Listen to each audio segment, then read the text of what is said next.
We joined on Capitol Hill by Dr. Tim Murphy, who represents Pennsylvania in the House of Representatives and is also a clinical psychologist. Dr. Murphy, why is mental health access legislation needed? What are you trying to accomplish with your bill? Well, we have 60 million Americans who have mental illness and about 10 million Americans with severe mental illness. And of that, almost 4 million who are not in treatment. It takes an average 112 weeks for a person with severe mental illness to get their first treatment. What gets the news in the United States is when there's a shooting. But what's most important to understand is most people with severe mental illness are victims of crimes. You have 40,000 suicide deaths in this country every year, 1 million suicide attempts.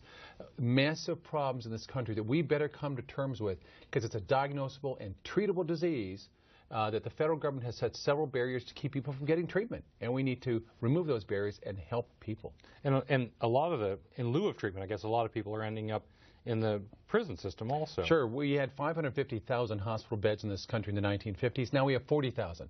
But the population in the United States has doubled.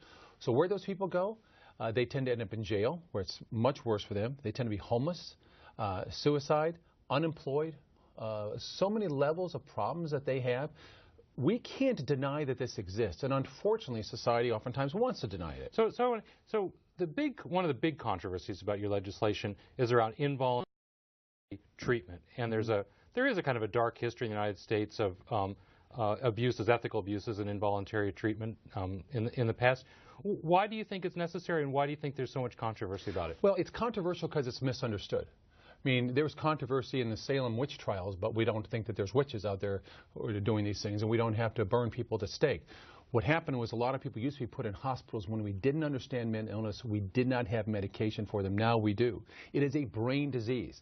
And some people still believe that these folks will at some point decide that they want to get better. But here's what's very important.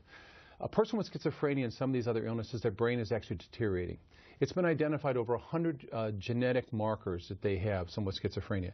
And about 40% of them are clinically, neurologically unaware that they have a problem.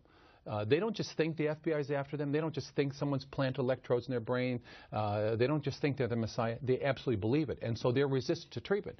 Now, if that's not harming anybody, many times people say, let it go. But what happens is many of these folks are cycling through prisons and the revolving door of hospital emergency rooms or in and out of hospitals because they don't understand the treatment. I believe they have a right to get better. And some of these folks say, no, they have a right to be homeless. They have a right to be sick. I don't think so. I adamantly disagree with that. These people have a right to access to treatment so they can get better. When we believe that it's okay with a person hallucinating to refuse treatment, we would not do that with someone with Alzheimer's disease and say, well, grandma just doesn't understand, so we're going to let her wander the streets at night. Absolutely not. We know it's a neurological problem, and we deal with it. The people who are mentally ill deserve that same right to treatment. So one of the other things that's been a barrier to getting your legislation passed, quite honestly, is that people have a vested financial interest in the status quo, isn't Sure. Absolutely. There are many groups out there who get federal money to keep their status quo. Part of my bill also says if what you're doing does not yield results, funding will be pulled. I believe that's critically important. This country spends $130 billion on the federal level with mental illness alone, and states spend a lot more, although much of that is in jails. And I think some of those treatments are very effective and wonderful, and we should continue to fund them. And some of them, quite frankly, are useless, or worse than useless if they are keeping someone from getting effective treatment. I'm tired of reading headlines of someone who has killed themselves or harmed their family or lost their job or been in prison and then end up getting put in solitary confinement because they're so mentally ill.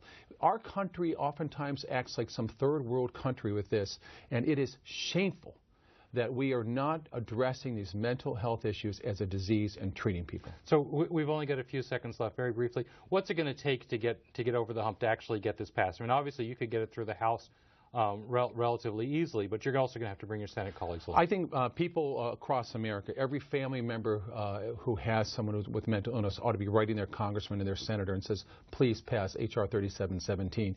It's the only bill that Congress has had on the books for years and years and years, perhaps half a century, which actually reforms our mental health system for those who are in a mental health crisis, those who are critically ill with mental illness, instead of just pretending that they're not there. Well, thanks.